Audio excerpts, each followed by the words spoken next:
Olá, tudo bem com você? Seja muito bem-vindo a mais um capítulo do Mundo Corporativo, que hoje se dedica a falar sobre negociação. Nós vamos olhar mais especificamente sobre um tema que é sempre muito sensível na nossa carreira: negociação salarial. Como fazer isso? Especialmente no momento em que passamos pelas dificuldades econômicas que temos no país hoje. São alguns dos assuntos que nós vamos tratar com o nosso convidado, o Breno Paquelê, que é professor e consultor de negociação. E também autor deste livro aqui, ó, que eu tenho em mãos, Pare de Ganhar Mal. Manual de negociação para aumentar seu salário e sua qualidade de vida. E essa parte final aqui é importante também nessa conversa. Esse livro aqui foi publicado pela editora Sextante. Breno Paquelê, desde já, muito obrigado pela sua gentileza de estar com a gente no Mundo Corporativo. Bom dia para você. Bom dia, Milton. Obrigado por mais um convite. Você fala aqui na capa do livro Pare de Ganhar Mal. O que é ganhar mal ou ganhar bem no mercado de trabalho hoje em dia? Ganhar mal é ser remunerado de forma justa pelos seus resultados, né? Eu até falei, o título do livro não é Pare de Ganhar Pouco, porque isso é relativo, depende do quanto você trabalha, do quanto você produz, do segmento em que você está inserido. Então, é ter uma compensação justa e isso inclui também um equilíbrio entre salário e qualidade de vida. Aí, como é que a gente consegue fazer esse equilíbrio ao longo da nossa carreira? Eu considero que é muito importante você fazer uma reflexão sobre o momento em que você está vivendo, né. No começo da nossa carreira, as prioridades passam a ser mais aprender, né, acumular experiências. Depois, quando você vai evoluindo, né, você já aprendeu, já conseguiu ter alguma experiência, você passa a querer acumular dinheiro, propriamente dito, nem que você tenha que se dedicar mais horas, viajar mais, pegar mais projetos. E em outro momento da vida, eu vejo que as pessoas costumam querer equilibrar mais a questão da qualidade de vida. Então, o momento em que vêm os filhos ou que elas já se dedicaram por muitos anos num ritmo de trabalho muito intenso, elas passam a buscar um equilíbrio maior, tendo uma maior flexibilidade. Portanto, quando fala em ganhar, não estamos falando apenas em ganhar dinheiro na conta. A gente pode ganhar de diferentes formas no mercado de trabalho, ser remunerado de diferentes maneiras. Certamente tem vários aspectos que estão relacionados ao seu bem-estar dentro do trabalho, a sua satisfação dentro do ambiente profissional.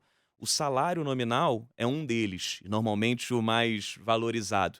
Mas certamente existem outros aspectos que podem ser muito mais vantajosos para você e podem lhe trazer benefício e bem-estar e que podem ser mais fáceis da empresa viabilizar.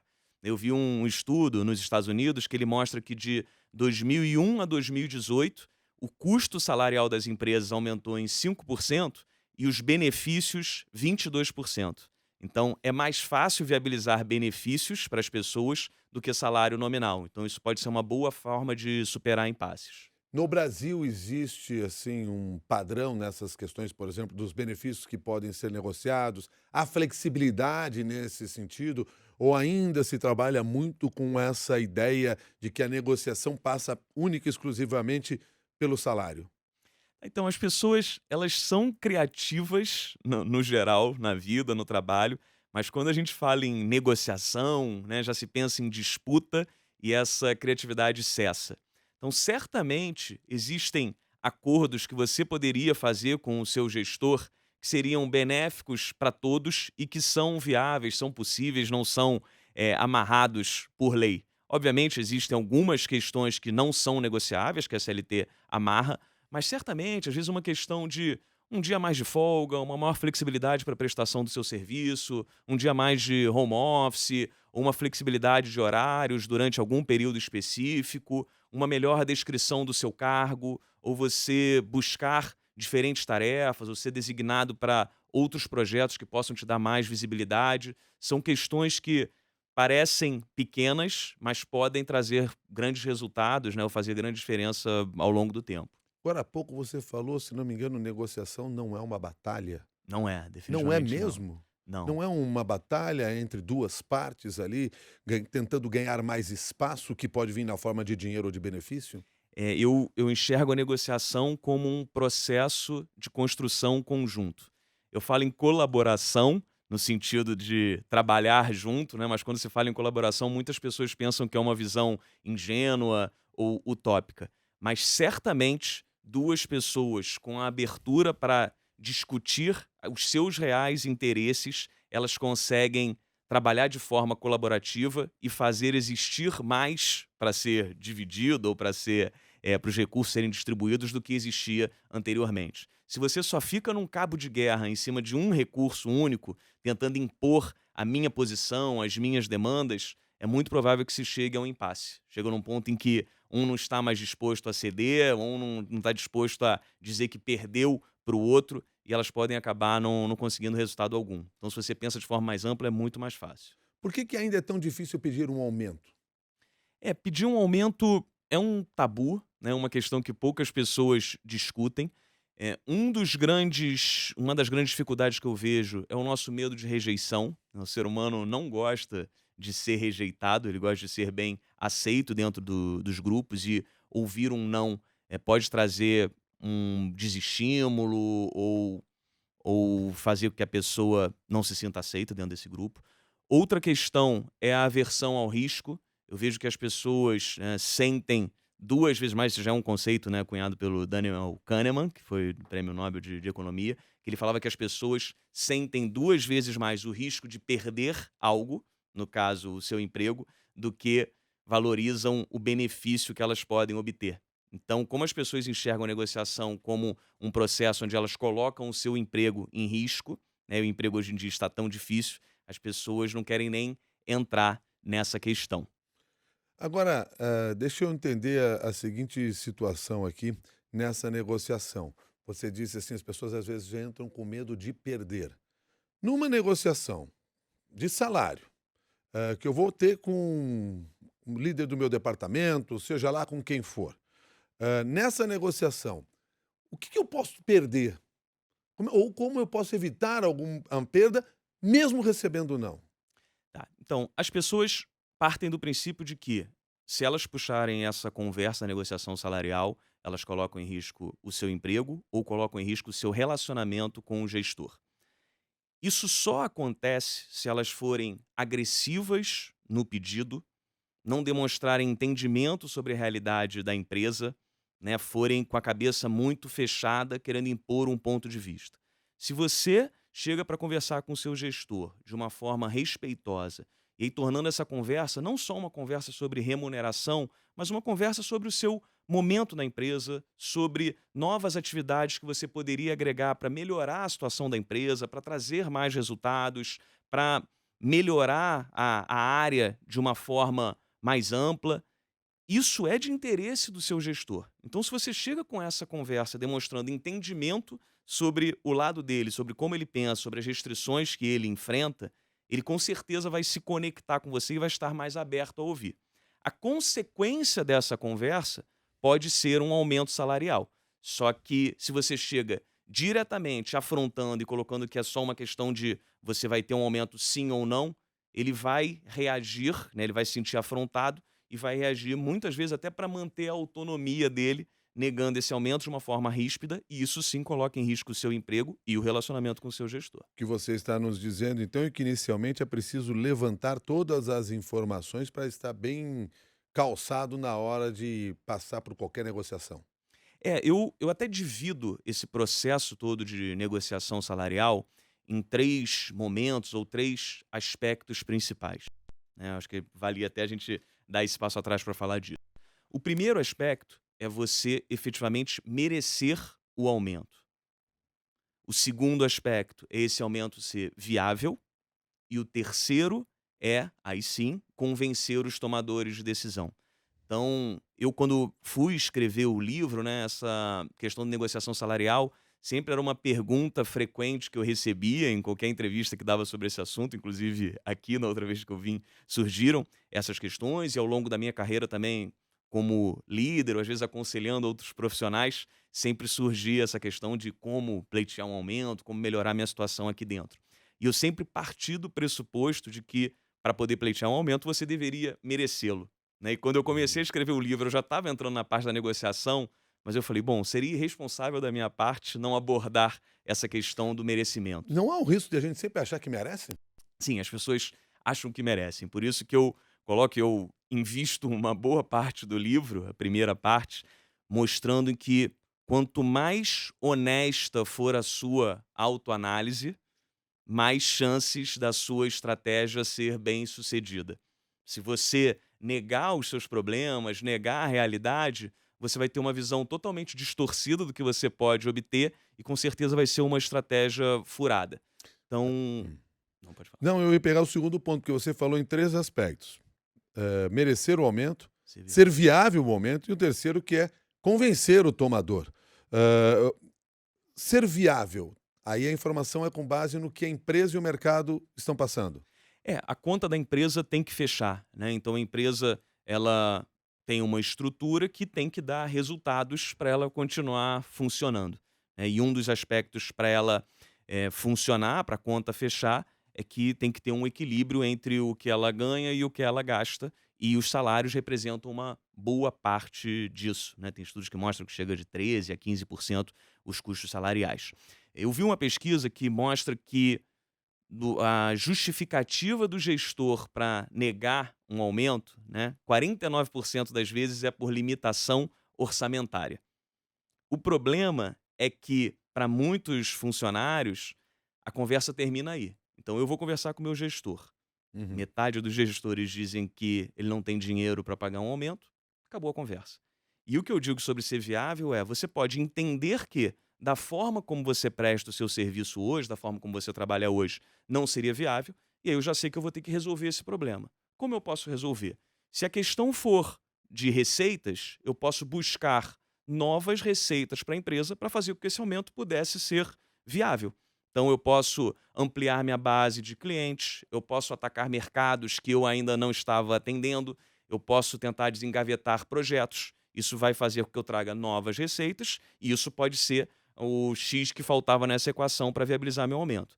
Pode ser que o problema sejam os custos. Às vezes a estrutura da empresa já está inchada e um aumento faria com que a situação piorasse ainda mais. Então eu posso buscar uma reestruturação da minha área, às vezes eu posso buscar, tinha alguma etapa de um processo que era redundante, que eu posso excluir isso e melhorar aí sim a rentabilidade. Então eu preciso entender qual é a real restrição para não viabilizar esse aumento e buscar formas de construir essas possibilidades. Fernando Paquelê, algumas perguntas que já chegaram para nós aqui, eu quero repassar para você. Eu começo pela pergunta da Isaura Ferreira, que nos acompanha pelo Facebook, e ela quer saber assim, quando você fala em acordos, em negociação, você está se referindo a ações individuais ou coletivas? Individuais. Todo o meu livro parte da premissa que são ações individuais. O José Aparecido Rosa, por sua vez, também no Facebook, diz aqui o seguinte: eu gostaria de saber do Breno se é correto um funcionário com 20 anos de casa ganhar um pouco mais que os demais funcionários, sendo que os mesmos desempenham as mesmas funções. A questão do tempo de casa conta aí na hora da faixa salarial que você está? Pode contar. O que eu costumo dizer é que na negociação você vai enquadrar os seus argumentos pela ótica que seja mais favorável, né? Eu vejo muitos profissionais tentando pleitear esse aumento por essa questão de tempo de casa, mas eu particularmente vejo mais relação ou viabilidade para um aumento baseado nos seus resultados. Eu já passei por essa questão num momento da minha carreira, eu estava na empresa há alguns anos, mas ainda era novo, tinha 20 e poucos anos, e a empresa não queria aumentar o meu salário porque se aumentasse eu ficaria com um salário mais alto do que outros gerentes. Então ela estava com gerentes com mais tempo de casa. Então ela estava querendo enquadrar o critério para dar esse aumento ou não como tempo de casa. E o que eu coloquei na argumentação que era mais favorável para mim era que o tempo de casa não necessariamente era uma métrica de resultados e que outros fatores como nível de educação, eu era o único que tinha um MBA, idiomas que você fala, eu era o único que falava outros idiomas além do português e a empresa ela lidava com importação e exportação, e a capacidade de abertura de novos clientes, esses eram critérios que me colocariam em possibilidade de receber um aumento. Então, eu consegui mudar essa dinâmica entre avaliar só tempo de casa para avaliar outros critérios. E com isso eu consegui validar um aumento. Tá? Então, acho que isso pode ser um fator, mas ele é facilmente removido ou facilmente contra-argumentável pela empresa. Tá. O Davi Massal, por sua vez, foi até o nosso grupo de discussões no LinkedIn, Mundo Corporativo da CBN, e ele propõe aqui a seguinte questão: numa crise em que as empresas estão cortando gastos, terceirizando serviços, demitindo funcionários, e acumulando funções aos que nela permanecem, qual a postura que o trabalhador deve adotar? Tá? Primeiro, ele tem que ter uma postura de quem entende o momento pelo qual a empresa está passando. Né? Se a empresa está passando por um momento de enxugamento de custos e de cada profissional assumir mais responsabilidade, ele simplesmente levantar uma questão de aumento salarial pode ser visto como uma pessoa que está vivendo num universo paralelo. Isso é fato. Mas eu gosto de aprofundar essa discussão, porque a negociação salarial ela não é uma questão geral, ela é sim uma questão individual. Então você tem que analisar o seu momento, a sua importância dentro da empresa, os resultados que você traz. Só se embasar por questões genéricas, como dados gerais de desemprego, que são médias, eles não te ajudam a analisar a sua situação especificamente. Então, eu coloco por um lado, se a empresa está enxugando custos e demitindo muitos funcionários, né, teoricamente o poder iria para o lado da empresa. Por outro lado, quem ficou assumiu muito mais responsabilidades e se torna muito mais importante dentro da estrutura do que era antes. Então, ele em algum momento, né, no início, ele vai ter que assumir essas funções e mostrar que está ali aberto a garantir que a empresa continue crescendo ou sobrevivendo. E isso vai lhe dar força para, num segundo momento, poder conversar de uma forma mais aberta, já demonstrando esses resultados e demonstrando que ele conseguiu assumir essas maiores responsabilidades, aí sim conversar sobre um possível aumento salarial. O Cláudio Antônio, por sua vez, ele é prestador de serviço. Então ele diz que ele passa negociando o tempo todo com aquelas pessoas que o contratam para os diferentes serviços que presta, preços. E diz que isso é sempre muito difícil, porque nem sempre as pessoas têm o mesmo padrão de pagamento. O que deve se levar em consideração aí? A estratégia da negociação é semelhante ao de pedir um aumento de salário? Eu não diria que a negociação de preço de um serviço é tão parecida com a de negociação Hum. salarial, mas o que eu daria de dica para ele é o seguinte: obviamente, os compradores ou quem contrata os serviços vai tentar reduzir essa discussão a preço. Só que cabe a ele, então eles estão no papel deles. Cabe a ele tornar essa discussão mais ampla e dizer, inclusive, que ele não necessariamente vai dar o menor preço, mas ele certamente vai prover o melhor negócio. O melhor negócio contempla diversos aspectos. Contempla nível de serviço, qualidade, garantia, forma de pagamento, prazo de pagamento, quantidade de serviços que vão ser contratados. Então, tem diversos aspectos que, se ele fica numa discussão meramente de preço, pode até ser que seja inviável para ele fazer uma concessão, mas se ele abrange esses outros aspectos todos, ele pode montar uma melhor combinação dentro desse quebra-cabeça que pode acabar sendo mais vantajoso tanto para a empresa que está contratando, quanto para ele que está prestando serviço.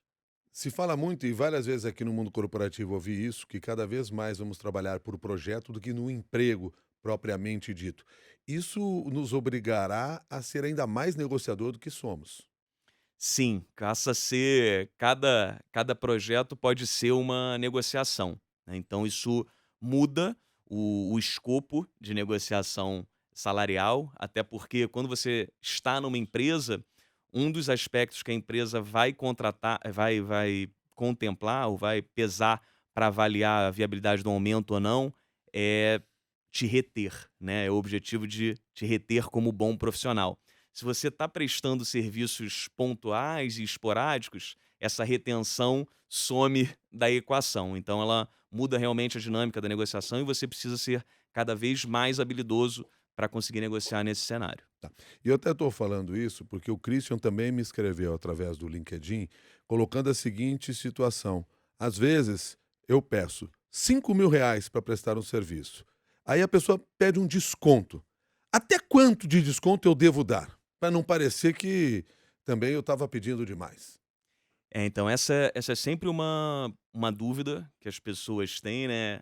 Primeiro, o quanto acima do seu preço-alvo eles colocam uma primeira proposta e segundo, até que ponto elas podem reduzir ou devem reduzir. Importante é considerar, primeiro, que se você presta um serviço de forma muito barata, com valor muito baixo, isso desvaloriza o seu serviço e desvaloriza você como profissional, né. O seu serviço vale o quanto você cobra por ele. né? Então, isso é um fator de desvalorização. Mas, obviamente, existem alguns momentos em que você está precisando muito dessa prestação, você precisa do dinheiro. Então, o que vai definir até que ponto você precisa ceder é o quanto você precisa desse serviço.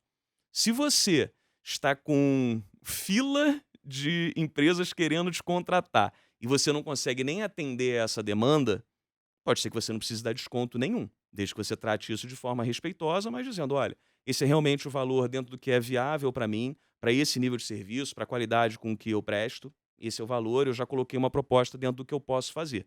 Se você está disposto a correr o risco e você tem várias outras alternativas, isso te dá tranquilidade para fazer isso. Por outro lado, se você não está pegando serviço nenhum, está precisando desesperadamente desse, está com dívida para pagar, você vai Uhum. ter que ceder até o ponto em que for necessário. Então, essa é a dúvida, essa é a decisão. Tá. Você no livro, no capítulo 3 aqui, você diz assim: "Prepare-se para receber um aumento". Que tipo de preparação é essa que eu tenho de fazer? Tá? Primeiro, você precisa avaliar como os seus resultados são vistos dentro da empresa. Tem muitas pessoas que até entregam bons resultados, mas elas não têm visibilidade. Então, você primeiro tem que avaliar a forma como você é visto. Se os seus resultados não estiverem sendo percebidos, você tem que tangibilizá-los, você tem que começar a demonstrá-los mais. Segundo, você precisa avaliar se a sua remuneração está condizente com o mercado. Isso você pode ver através de pesquisas salariais. Hoje existem diversos sites na internet, eu até cito no livro, onde você pode embasar essa informação, então saber se o seu salário, dentro do nível de experiência que você tem, do tamanho da empresa, do seu cargo, se o salário está dentro da faixa que se apresenta nessas pesquisas. Você também pode tentar buscar informações sobre o quanto pessoas de funções similares dentro da sua empresa Aham. ganham. Isso também é um tabu, mas muitas pessoas falam sobre isso. Eu nunca perguntei o salário dos outros, mas sempre soube o de Uhum. vários, né? Porque muitas Uhum. pessoas falam.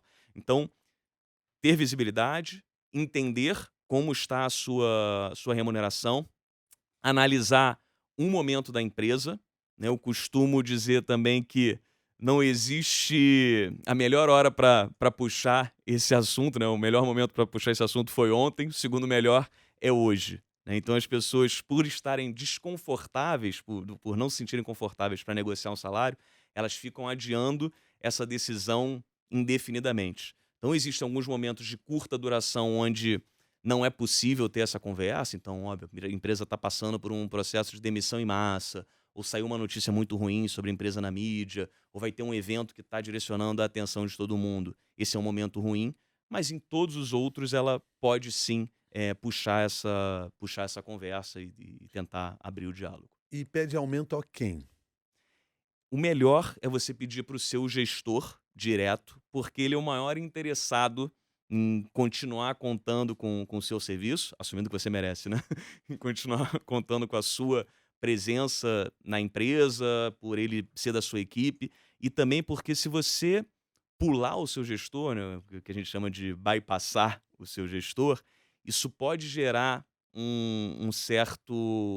uma certa situação ali que ele não vai ficar confortável com isso, ele pode se sentir desprestigiado se você conversar com outra pessoa e não com Um ele. constrangimento que talvez vá pesar muito mais no seu desenvolvimento da carreira do que um não que você receba para o aumento, Sim, sim, exatamente. né? Porque daí entra numa questão da hierarquia, do ambiente que você está trabalhando, da falta de confiança no seu gestor direto, quer dizer, tudo isso pesa ao tentar burlar esta regra de vá no seu superior imediato. É, você tem que entender que o processo de tomada de decisão do seu gestor, ele não vai ser só objetivo. Ele contempla algumas outras questões do tipo: eu sou o parceiro dessa decisão, a pessoa veio para me pedir uma opinião, pedir a minha validação ou veio para me afrontar? Ele se sente ameaçado por você? Ele se sente Uhum, desprestigiado por você? Você se coloca de uma forma superior a ele? Todas uhum. essas questões, ou te dar um aumento vai afetar a forma como os outros gestores o enxergam? Então, se ele assume Uhum. um compromisso com o presidente da empresa de que vai enxugar custos, te dar um aumento sinalizaria de que ele não está seguindo essa visão, de Aham. que ele não está seguindo com esse compromisso. Então, você tem que entender quais são as restrições do seu gestor para quem ele precisaria prestar contas dessa decisão e trabalhar junto com ele para montar essa argumentação para que ele possa não só se convencer, mas possa também defender esse aumento junto aos outros tomadores de decisão. E qual é a melhor hora de pedir o aumento? É no cafezinho? Então, nunca pegar o seu gestor desprevenido. Se o gestor não teve tempo para pensar sobre essa questão, né, porque o seu aumento ele vai ter desdobramentos dentro da empresa, né, tanto em questões de custo como de possível insatisfação de outros funcionários que podem ficar enciumados. Então, como essa decisão ela tem desdobramentos, se o seu gestor não tiver tido a oportunidade de pensar especificamente sobre isso e você pegá-lo de surpresa num cafezinho, a grande tendência é que ele diga não como um sinal de defesa. Se eu te pego desprevenido, você não pensou sobre uma questão, né, se eu te abordo na rua ali e falo assim, não sei o que, posso falar um negócio? Você vai falar, não, tô sem Uhum. tempo, não tô Uhum. ocupado, ou vai dizer uma resposta genérica só para ver se você desiste disso. E Uhum. muitos aumentos se perdem aí. A pessoa pega o gestor desprevenido, ele diz um não como forma de defesa, mas às vezes nem é exatamente o que ele pensa, ele não teve nem tempo de processar o assunto, e a pessoa acha que já tentou. Então, Uhum. agendar essa conversa. A conversa tem que ser presencial, mas você precisa agendá-la. Então, você pode até mandar uma mensagem para o seu gestor, falar assim: olha, gostaria de conversar com você sobre o meu momento na empresa, sobre o meu futuro, sobre como eu poderia aumentar meus resultados. Você Uhum. tem meia hora essa semana para a gente conversar? Agenda a conversa e aí sim vocês vão ter uma conversa mais profunda. E aí tem um ponto lá que eu gosto muito porque trata da questão da comunicação, que você diz assim: prepare, treine a sua abordagem. É, você pode treinar isso com outras pessoas, né? Porque você está só contemplando a sua visão dos fatos. E ela certamente é enviesada. Uhum. Quando você. E aí eu digo treinar com outras pessoas, mas não como se você fosse ator, né? Uhum. Colocando ali, dramatizando, mas não, falando assim: olha, meu gestor, eu acho que ele pensa assim, então eu penso em colocar esse argumento, essa é a lógica que eu pretendo colocar. E quando você vai compartilhando isso com outras pessoas, pode ser que você mesmo perceba falhas na sua argumentação, ou essa outra pessoa, se tiver uma abordagem honesta, ela também vai conseguir levantar. Vai dizer: olha, se você falar isso, pode ser que ele se sinta ameaçado. Se você colocar assim, pode ser que ele ache que você não tem uma visão de longo prazo. Então, compartilhar com outra pessoa faz com que você pense também ou tenha uma visão mais clara sobre seus argumentos. A Clara, que é a nossa colaboradora aqui no mundo corporativo, tem duas perguntas que passam pela mesma situação, ou quase pela mesma situação. Uma, o pedido de aumento salarial não pode causar uma demissão? E a outra, é justificável pedir demissão caso não consiga o aumento? Primeiro, as pessoas têm muito medo de perderem um emprego por pedir um aumento, mas se esse aumento for feito de forma respeitosa, como uma conversa de entendimento e de traçar possibilidades ou caminho para o seu crescimento dentro da empresa, as chances são muito pequenas. Eu vi uma pesquisa que mostrava até, no caso de negociação para o primeiro emprego, que é até uma situação mais frágil, que a pessoa não tem experiência nenhuma, está pleiteando ali uma primeira posição, 84% dos entrevistadores, dos recrutadores, disseram que a pessoa não colocaria em risco a sua posição se pedisse um aumento salarial, e 90% deles disseram que nunca retirariam uma proposta por uma pessoa ter pedido um aumento ou ter tentado renegociar de forma respeitosa. Então, esse risco é mais baixo do que a gente imagina. Se for feito de forma respeitosa, eu não vejo uma possibilidade concreta ou grande disso acontecer. Tá. E deve-se levar em consideração a possibilidade de pedir demissão caso não tenha o aumento?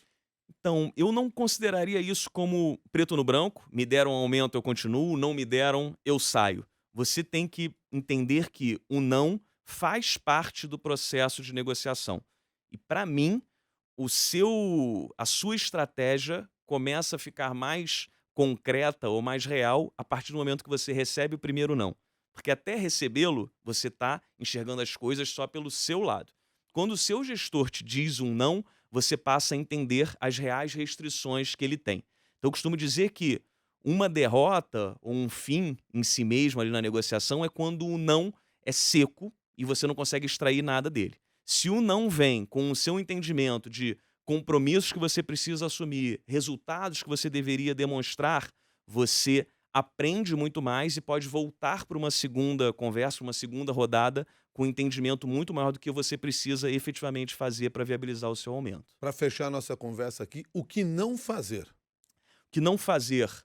Não ser agressivo, não pegar o seu gestor desprevenido, não colocar ultimatos do tipo é isso ou nada, ou só você não enxerga que eu mereço, que eu deveria obter.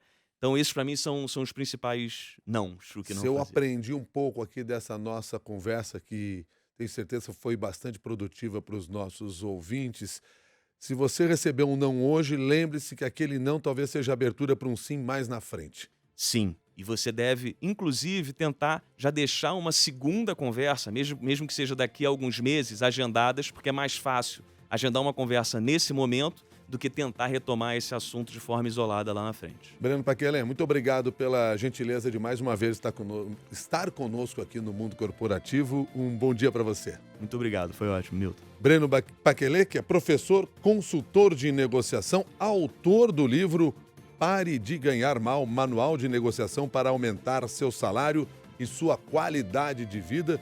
Livro este editado pela editora Sextante, que está aqui nas minhas mãos. A você que participou dessa nossa conversa, o nosso agradecimento e o convite. Se quiser participar do nosso grupo de discussões lá no LinkedIn, é só se inscrever, é de graça. Você lá tem conteúdo que é compartilhado por outras pessoas e também um espaço para você compartilhar o seu conhecimento e o seu conteúdo, a sua experiência. É sempre muito bom conversar com você por lá. Quero agradecer também aos colaboradores deste Mundo Corporativo, Guilherme Dogo, Gabriela Varela, Clara Marques, Débora Gonçalves e o Rafael Furugem. Muito obrigado e até um próximo capítulo do Mundo Corporativo.